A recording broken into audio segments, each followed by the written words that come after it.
quy biên điều chắc ai đi là nó có luôn út chi chăng cung cấp cho nên út đặc chi chăng đại cả đây tốt làm chợ đập ngữ là nó làm chợ xem làm chợ America sân cái trang giật lê các loại chân ai đi nhiều ruộng núi loại mạo ruộng cái nhô sân tuy si cái ai đi chọn ai đi ruộng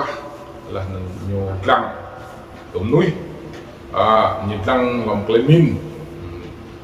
tương mong cái min cái blue là ruộng ngã nhiều sân ở chi chăng cung cấp về của cái tam một cái vật sáng lúc đun đã hàng lâu đi sẽ chỉ ai đi nhiều ruộng bây giờ là cùng lúc ngủ đó là cùng cái nào khác ấy sân sẽ chỉ anh nè như bây giờ đọc giáo sĩ anh nè như vậy lại cái Ipol nên sẽ cho nhiều khả năng lấy khen cho nên cùng nào khác ấy lúc tuổi cho mình cái này nhân cùng nào ai cùng một là như bây giờ là kim độ con quá quân như là cao cho nên nếu là ai đi như bị đắtกับcùng đó bạn chồngกับđẹp nên anh ấy chỉ về cùng lúc còn vừa cứ bị đặt đây nếu là cùng mặc rất nhiều là nhiều loại là cùng nào khác ấy ở sân cùng sẽ giải quyết lúc đây là cùng tiến độ quân cao ở sân nhiều loại cùng mặc rất nhiều rồi chỉ cùng mặt mặt kia nhiều chỉ trong Nigeria bây giờ là Nigeria là giờ thì cùng kế toán bây giờ nhiều một là cái nào ấy cùng là ở sân rồi chỉ petrol nhiều một là cái nào ấy nhiều cùng trạc dao nhằm lo cùng là cái nào đó được cái nào nhai ở sân là năng chi chăng là năng play một play birai symbol ID là năng to là cùng chắc bài là birai mà gọi cùng symbol ID là gọi ta ba lần là sân sẽ chi cùng sự hướng về một rằng chắc đần cùng như bây cùng giáo sĩ đần để anh gợi chậm chưa cứ mình là anh gợi việc làm gì lâu cùng độ hú cùng thấu như một loại bạc một ID là cùng tôi chắc là ID cái trâu thì nhau ở trên in lúc năm 1929 nên bác Doan để tìm xét cũng chắc người về để làm ta ba lần là lại hướng về một lần chắc gần bữa đó là tuy gì như bây giờ đây là gì là lại kèm trên cái nội quy này nhiều mô điều 35 điều 35 là 36 rồi thì lại chẳng lăng như bút rồi lúc là điều 37 rồi sân tình niệm mặc quá thì lúc này ang PA dân PA có một lại thức đo như là lại dừng này và đặt là cùng dừng qua bồn tô cho nên là bây giờ là người nhiều lớp 3 mà lớp 2 ốp là lớp 3 lớp 2 là ID rock ID màu rock nên cũng nó đặt đường gỗ còn ngạc lần gao biết nè cho nên để là thế ra mung màu gỗ cái đu làm rock nè từ tưới để là chăm bạc rock chăm tô răng là một điều cho nên sẽ chi nút rồi dre ra đây hình phải đại này hình rosa đang thùng thùng làm dre một tua là người mò dòng chắc ID một lâu cái nick đặt là người mò tiến độ học vấn từ lớp hết cấp 3 và đại học anh rằng mạng như nên là nhiều mà hút hạt pro ID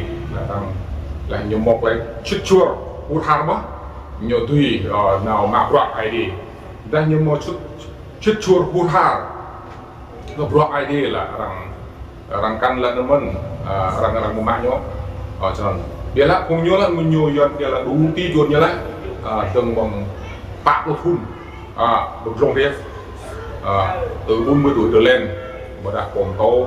đặt vào bồn tô cho nên là một là qua một là rèm lâu là một là qua thần học lâu cho nên sau các nhiều gym đặt ý kiến đây gym bồn tô và vào bồn tô cho nên do bồn tô rằng thằng rằng hơn thì đặt đây là nó po nó như một con jack một con salmon rằng gym qua bồn tô ví dụ như tôi khuyên mình nhô dinh qua bom tổ sẽ cho phải yang Giêsu bùm nhôm đi nhôm bò nhôm đi nhôm bò vậy là cùng yang khác tí thâu phải yang Giêsu cùng yang nếu mất thâu cái Giêsu dinh yang bò bình lại chỉ có plus nон ti bồn cara là Giêsu nặc ai đi cho mà ai chẳng cái đây mới lọt là cái gì phải yang Giêsu là lấy mới chinh cùng được đâm ngã chinh cùng yang hơn Giêsu chinh nặc ai đi vậy là mình cái này như là một tôm thấu ở trong anh ra này hiện là rê lu người nhiều hơn nhiều po là chinh hòa bồn tổ đi nhiều po chinh là này đi nhiều po chinh hòa lúc đó là chinh mò chinh nhiều gió là chinh phun nó phun gạo phun gạo rất là phun nó mò lại chít đi có phun nó phun gạo phun loạn phun dùng tư ra cỡ đây chỉ mướn phun lần để làm là mướn đó nó chỉ là việc là hòa bồn tổ sọc việc cái gì nhưng mà gió đó là hòa bồn tổ chít ô bây giờ sẽ đó là đình qual chít ô cho nên nhiều họ bị đi nhiều po nhiều họ bị hư nhiều po là nên chấp ta nâng là nên lâu cho nên cho nên tôi sẽ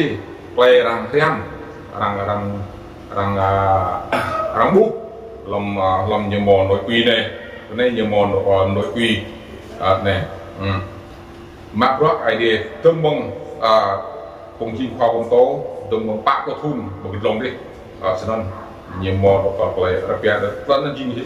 rapia nhiều chức mến giờ cả nó chinh thức mà cho nên lăng chiêm nhau là thì ma thun là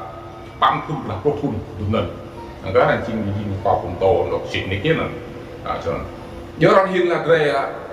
rèm mạng tụt lẩu ca mò